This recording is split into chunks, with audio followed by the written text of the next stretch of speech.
expertise with us tonight. Thank you for having me. Have a good evening. Thank you. Next, we are going to have Donna Schmidt with Moms Demand Action, Dallas County Moms Demand Action. Thank you so much, Donna, for joining us tonight. I'm a huge advocate and an ally and supporter of Moms Demand Action. And tell us a little bit about Moms Demand Action. And I know you have a PowerPoint to share with us tonight as well, and sharing with us how we could better advocate for our families and the badass moms that we have out there fighting for our families and our children in our schools. So thank you so much for joining us. Well, thank you so much for inviting me. I'm honored to be a part of these strong women on this panel tonight, esteemed women that have given so much good information, and we appreciate your advocacy and the fact that you are a gun sense candidate and have always been a strong ally. I would just say that I got involved with Moms Demand Action in 2014. I saw a couple of men walking through Home Depot with rifles, and that was about the time they were trying to promote open carry. And I thought, you know, if I have anything to do about it, this is not going to be my family, the environment my family and my kids live in. So that's how I got involved. So I would like to I'm going to share a few slides on a little bit of an overview about moms for those who don't know anything about us, and then the work we do and some of the successes that we've had over the years. If I can get to this. All right, let me just see here. I want to go to, well, maybe view is what I want, right? Yeah, okay. Well, the first thing that I would just encourage everybody to do is just simply to get into our system. And the easiest way to do that is to text the word READY to 64433. And once you're in our database, you'll probably get more information than you ever thought you wanted. But that's the first step. Let me just tell you a little bit about the background of Moms Demand Action for those who are not familiar with us. We were founded in December 2012, which was right after the Sandy Hook shooting. Our founder, Shannon Watts, which I hope many of you know about, decided to take action by creating a Facebook page. And since that one Facebook page, we are now up to 8 million supporters nationwide, exploding with membership for all the sad reasons we know about. But we are nonpartisan. We are a nonpartisan organization of grassroots volunteers. We like to say we're mothers and others. So we're not just moms, we're moms, dads, students, teachers, gun owners, non-gun owners, anybody out there who wants to help reduce or stop gun violence in our country. Our umbrella organization is Everytown for Gun Safety, which was formed in 2014. And that is basically our paid staff who helps train us, organize us, gives us all the digital tools that we use to contact folks, and legal team that scours all the state bills and all of that, paid staff that really helps us do our job. And then the groups that are the boots on the ground underneath Everytown for Gun Safety are Students Demand Action, Mayors Against Illegal Guns, the Everytown Survivor Network, and Moms Demand Action. We are supportive of responsible gun ownership. Many of our leaders and supporters are gun owners, and we advocate for what we say is common sense gun reforms proven effective, such as criminal history background checks on all gun purchases. And I just want to mention that our Everytown Survivor Network, the definition of a survivor would be somebody who has witnessed an act of gun violence, somebody who has been threatened or wounded with a gun, or someone you cared for wounded or killed with a gun. If you want to join our Survivor Network, again, using our texting tool, you can text the word survivor to 64433. The next easy action is to download. We now have an app. Some folks do not want to get on Facebook. Totally understand that. And so if you download the Demand Action app, you'll get notified of local events, federal actions you can take, all kinds of information on your phone. Currently, if you text the word BOLD to 64433, that will connect you with one or both of our senators to encourage them to pass the legislation that's currently being negotiated, and we are fervently praying will come to fruition in the Senate. You can join our Twitter team. We have lots of folks on Twitter, and we amplify our message and those of our allies on Twitter. You can join us and help make phone calls locally about events that we're having, or you can call statewide to help welcome new folks to our movement. In fact, we've had, like I said, an explosion of outreach in Texas. I know in the first few days after the Uvalde shooting, we had, just in like a couple of days, had 20,000 people reaching out. So we are really trying to address and help the folks who are reaching out, and we've had many sort of what we call pop-up meetings to get you all connected. We also have what we call the Gun Sense Action Network, which makes phone calls nationwide to both new people as well as there's a separate team that has to do with addressing various, could be supporting a candidate in a certain state. It might even not be Texas, or maybe there's a special bill that's coming up and we want people to support it. So those phone calls can be made. And of course, the critical issue in all of this is electing folks like Representative Ramos, who will work with us to pass effective legislation to keep us safer. So we have the designation of what we call gun sense candidates. Candidates can fill out a questionnaire, which every town then reviews, and we then, of course, want to support them in the campaign between now and November, block walking, calling, texting, whatever we can do. You can find those candidates at gunsensevoter.org. Of course, we just finished the runoff, so they may not all be in there quite yet.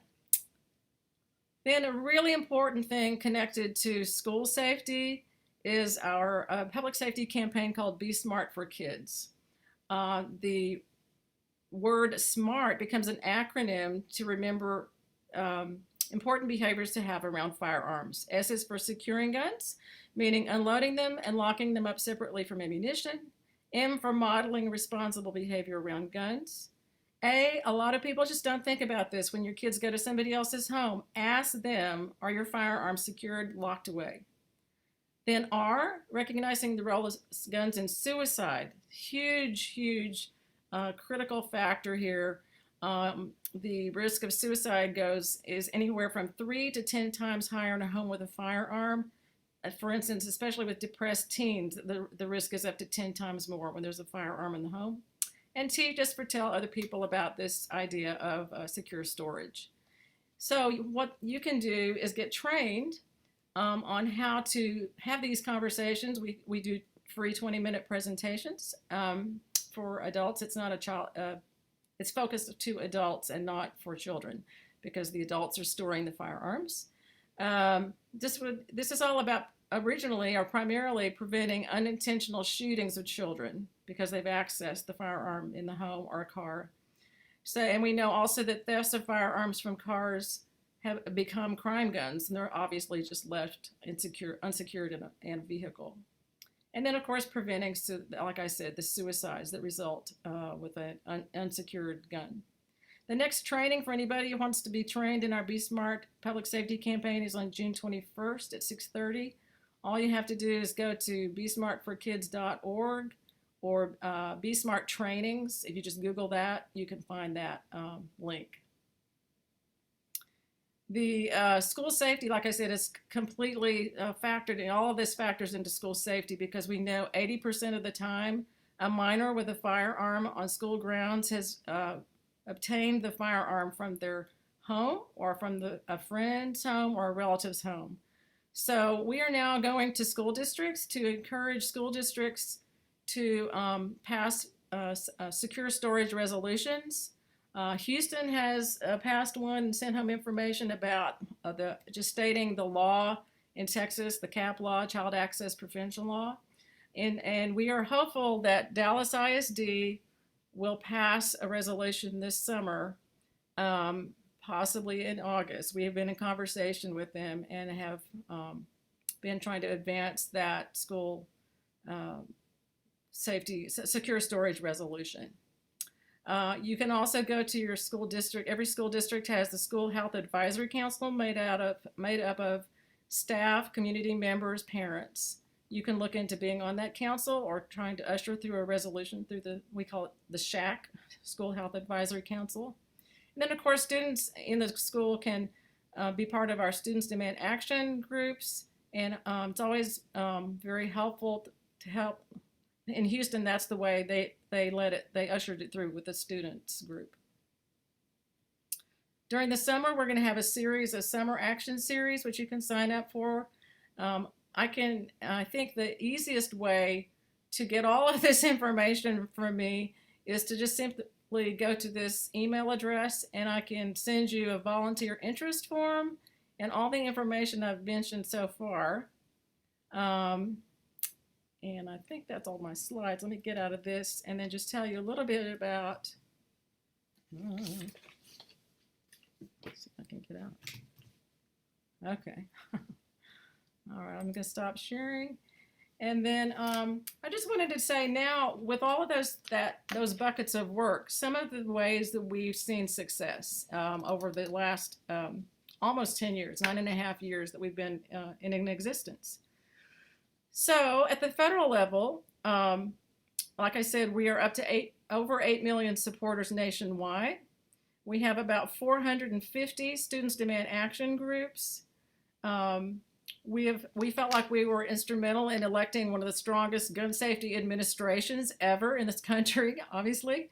And as a result, we now have a ban on the business of manufacturing ghost gun kits. Ghost guns have no serial number, and they come in kits that have been able to be purchased and be assembled at homes. And now there's a business on the manufacturing of those.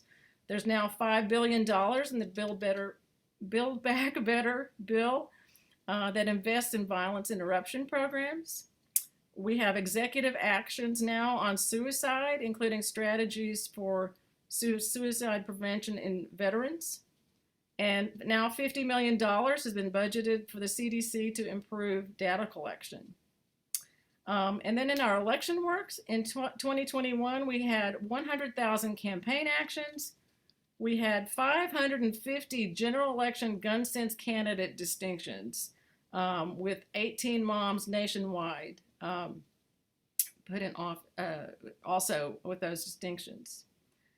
A total of 90 Moms Demand Action volunteers were elected, with 40 of those in 2020. We've now developed a training program for moms, volunteers who want to consider running for office. It's called Demand a Seat Training, and we have $3 million for recruiting and training in that program.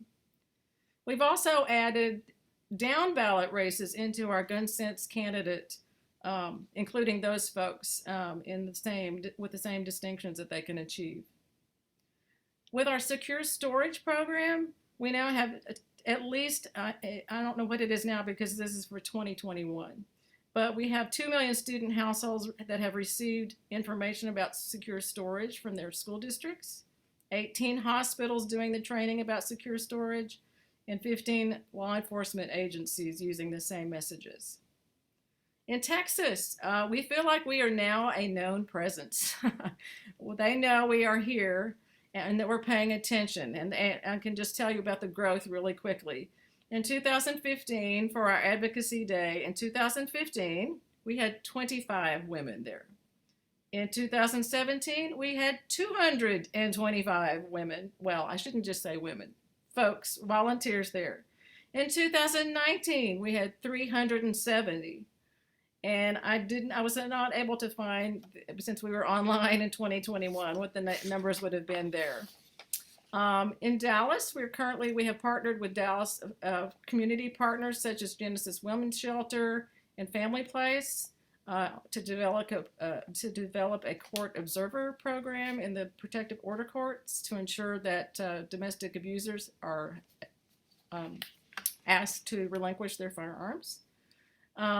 with our Be Smart program, we partnered with the Dallas Police, handing out free gun locks. Safe Kids Coalition, which is connected with Children's Medical Center. They are now training their residents, by the way, in the ways to talk to families and about secure storage. We deliver posters to pediatricians and clinics. We had a counselor training for DISD counselors in secure storage. I talked about the secure storage resolution in Dallas that we're hopeful for. And we were really excited just this past month that Chief Eddie Garcia in Dallas made a public service announcement for us on secure storage. So that was we were really excited about that. We're also partnering with a violence interrupter program called Dallas CRED. They're former incarcerated folks that are going back into the community to stop with wraparound services and everything else, trying to stop the violence before it happens. Other community partners all over the city.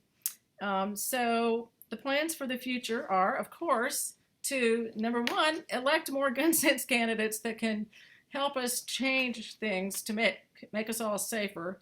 And I explained that earlier. We'll be doing a lot of block walking and all of that stuff between now and November. Encouraging our own volunteers to run for office. Again, as I said, school safety resolutions, expanding our reach and adding new volunteers, obviously, and preparing for the 2023 ledge session. I would just say our goals for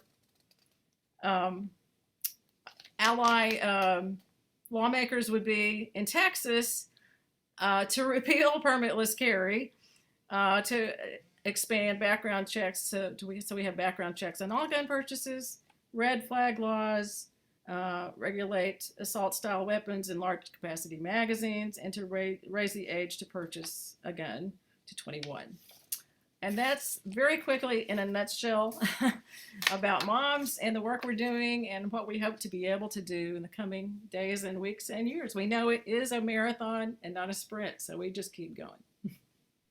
Donna, thank you so much. And I love Moms Demand Action and what you all are doing. And I love you talked about starting, and you were at a Home Depot and you saw somebody with the what did you say, an assault rifle? Or probably AR-15s or something. Yeah, and I saw a similar person like that at a Supercuts here in Richardson.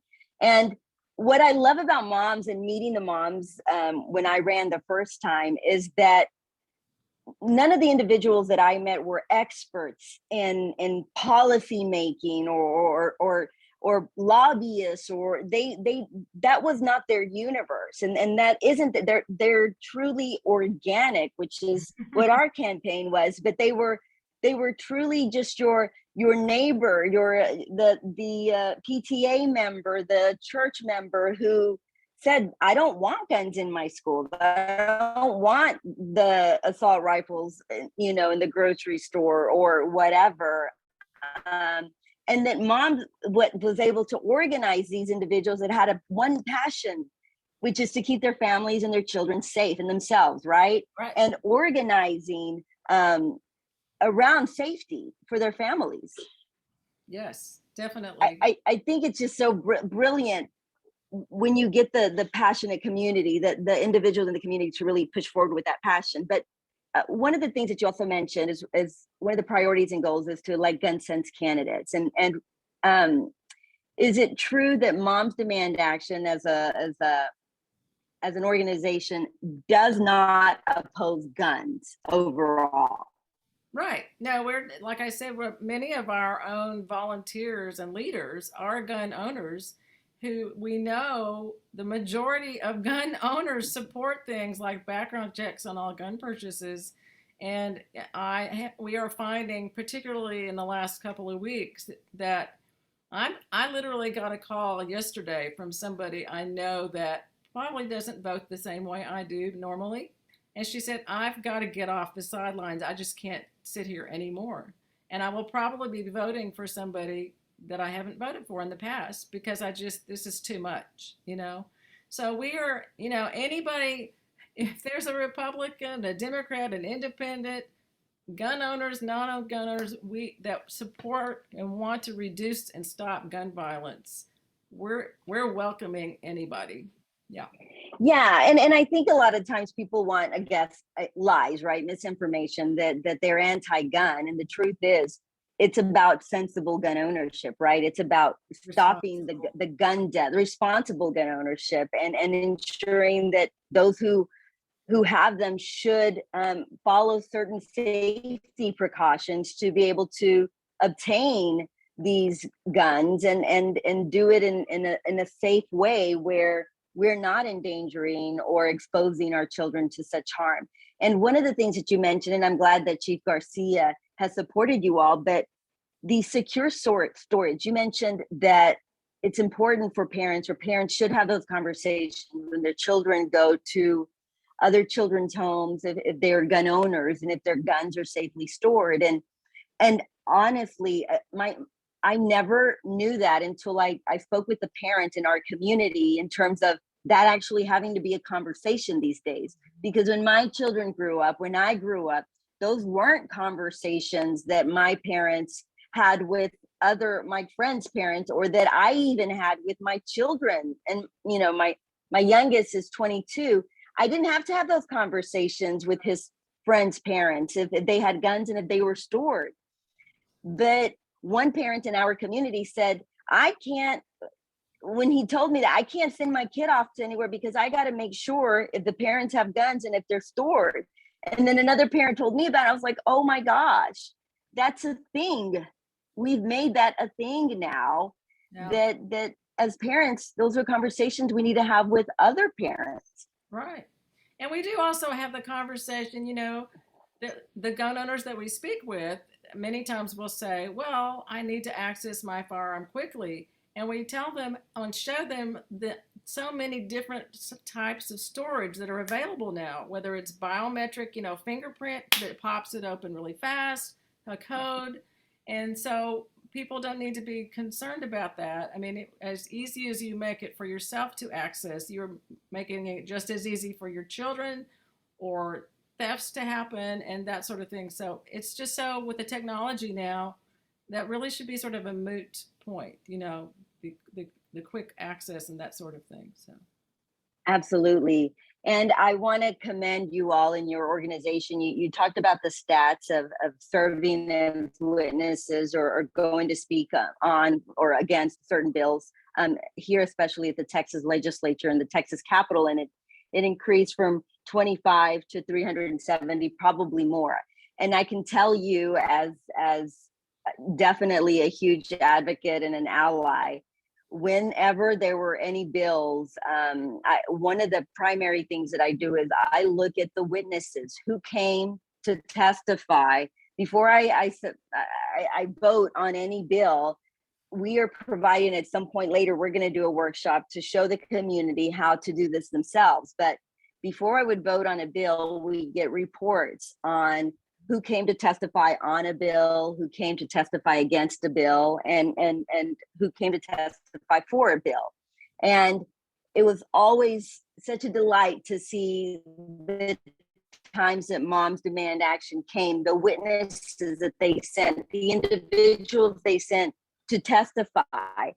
And I think the most beautiful part of that is like you and our community members that you see at the picnics or whatever that take time out of their day to go and sit in front of it. And I know it can be scary, right? But to get out of the comfort zone, to go to their Texas Capitol, to sit there and speak for 3 minutes or 5 minutes on the importance of gun safety, and to advocate for their children, their families, and really for the greater good.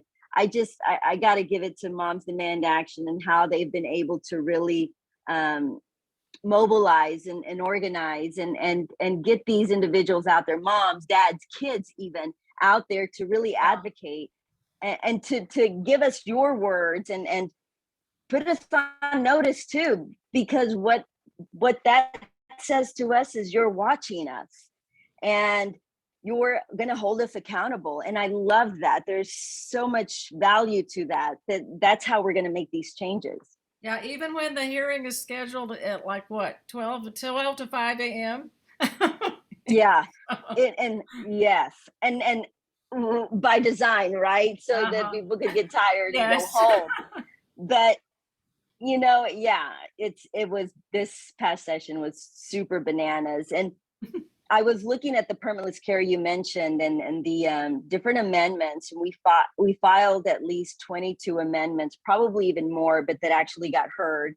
And the Democrat, of course, amendments that were trying to mitigate the damage that bill was going to impose on Texas residents, because now, as Texas population is held hostage, right? We're being held hostage to these extreme gun laws that are being advanced by a small faction of our population. Right. And as we know, statistically, the majority of not only Americans, but Texans don't want this guns galore, guns for everybody. I mean, our children have to have more training on how to dodge an active shooter than the shooter has to buy the murder machine, right? To buy that weapon. And it's so backwards. It is so unfortunate. But it's also not a coincidence that here in the state of Texas, we're number one in school shootings. Out of the top 10 worst mass shootings in American history, 3 of those were here in the state of Texas.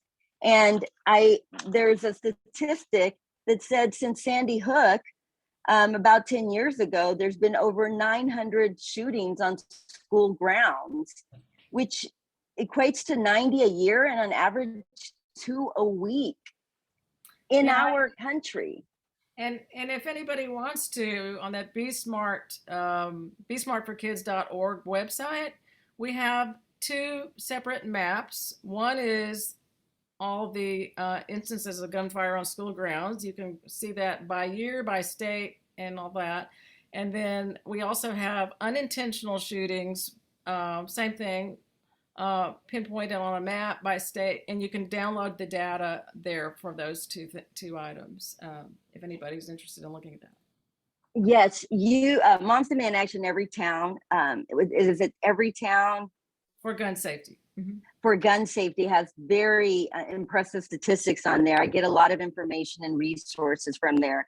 But when you kind of step back and look at all of that, and how in our country we have, there was a recent article that said there's Americans own an estimated of 400 million guns, which evenly distributed means each family of 5 would have 6 guns.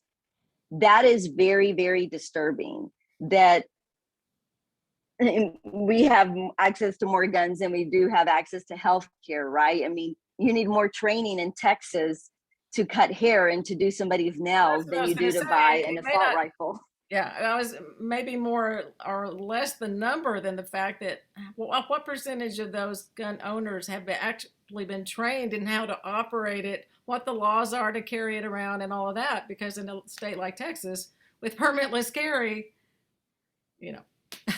everything's up for grabs. It is, and it's frustrating. And I want to thank you for joining us tonight, for continuing to fight, continuing the advocacy. And the only way we're going to be able to make this change, just like you all helped me get elected, because my predecessor was funded by the NRA, was very much in support of guns in schools, voted for it, voted for any gun bill, just like many of the Republicans here in the state of Texas. There is no, that's one issue that I saw over and over again. We did have some Republicans who would be present and not vote, not take a position, which is the same thing as taking a position for guns, because it should be something that we care about enough that we need to all take a position on this. And the position should be to protect our children or our families from being vulnerable in a grocery store, in a church, in our schools, in our hospitals. I mean, there's so many loopholes for these individuals to be armed. And so I just want to thank you for the advocacy, but thank you. And I hope one message that our viewers see tonight, and then anybody who is interested in joining, is that you don't have to be an expert in guns or in firearms or in any of that. But everybody who joins is an expert in one thing, and that's the love of their family and their children, and the love of what it means to keep our community safe. And we're all experts in that. And so nobody can take that away from us. And when Yeah, I was just going to add one thing. You're right that none of us are experts, but we do have lots and lots of training, all of which is based on, you know, the facts, the data. We don't do anything unless we have data to back it up. And so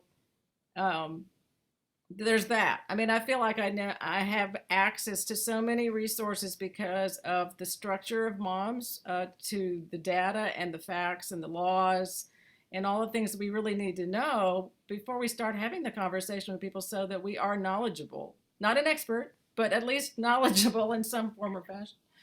Well, and that's the beauty of the organization, because you don't have to be an expert to join, but you're trained on how to better advocate with those resources and the facts and the data, because it's a very data-driven group. I mean, just by your presentation today and providing all the statistics and the facts and the data, the numbers matter, the facts matter. And that's what I guess the beauty of all of this is that it's somebody who's not an expert that gets introduced into this group, who is given those resources and that information so that they can best advocate and direct that energy and that passion and their expertise of their love for their family to really advocate and make a change through different lawmakers, through getting the lawmakers elected, but also through advocacy at the Capitol. So the beauty of it is from a mom that goes to the PTA meetings to then turn her into that advocate that's at the Texas Capitol, educating us lawmakers on the statistics of what's really going on in our communities.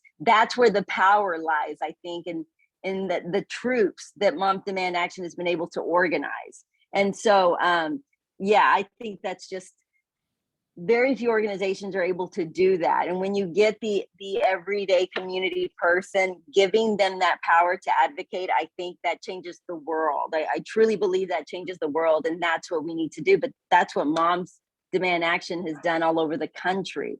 It's quite impressive to me, but we need more of that, and bringing our students in, which is what you all are doing as well through Students Demand Action. Yeah. Well, thank you so much, Donna, for joining us again tonight. And please, everybody, join Moms Demand Action, because, you know, the thoughts and prayers are important, and we continue to pray for the families in Uvalde, but we need to turn our thoughts and prayers into advocacy and action. And the best way we can do that is by joining groups like Moms Demand Action, by taking a stand and holding lawmakers accountable, and letting them know that not one more family member, one more elderly person, not one more person or human being in our country should be held hostage to these extremist laws, because we do care, and we're going to continue to fight and hold people accountable to make sure that we keep everybody safe. So thank you so much, Donna, once again. Thanks, I appreciate the invitation. Thank you. And everybody have a good evening, and thank you for joining us. Good night.